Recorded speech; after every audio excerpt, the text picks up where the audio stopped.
It's Yes. chilly to start the day. I've lived in some colder places, lots of snow, but I've lost that toughness. Yeah. It becomes 40 or 50 outside, and I'm so cold. You know, and after this summer, though, because it had been so warm for so long, we haven't acclimated yet to the cooler weather, but boy, oh boy, do we have a lot of cool weather in the forecast. And we're actually tracking a little bit of freezing fog this morning. So if you've yet to step outside, just give yourself a little extra time on the roadway and be careful stepping on any of the elevated surfaces. I know my family in Shelton, they have an elevated deck and it always ices over really quickly. So just be cautious as you're stepping outside. Where you see the blue stars, that's actually where there's that possibility of a little bit of that freezing fog, maybe even some black ice. Very isolated in nature, but that is a possibility this morning. So just make sure you're playing it safe before you head out to the morning service or go grab that cup of coffee. This is where we have that fog. Some of that is freezing because those temperatures are near or a touch below freezing in parts of Kitsap, Shelton as well, or Mason as well as Thurston counties. You can see that temperatures are in the lower 30s. Again, not a widespread issue, but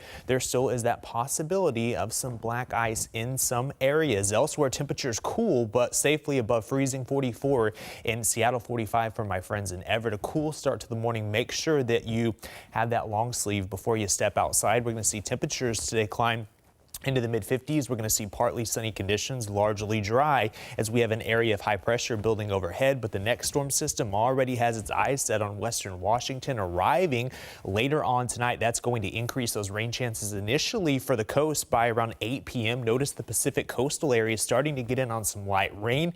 That picks up in intensity as we work our way into the overnight hours around midnight, overspreading all of the Olympic Peninsula and then Puget Sound by our Monday morning.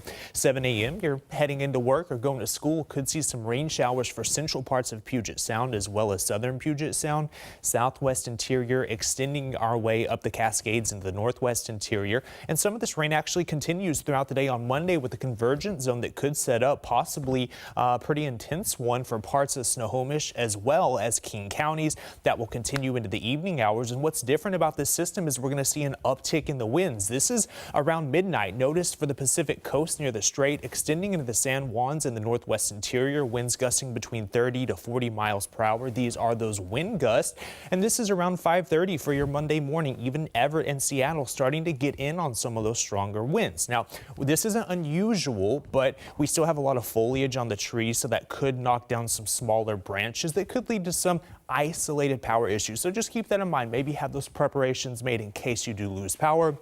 Looking like we'll see a widespread quarter to half an inch of rain, heaviest near the coast, extending into the northwest interior as well as the Cascade foothills. Great news for the firefighters.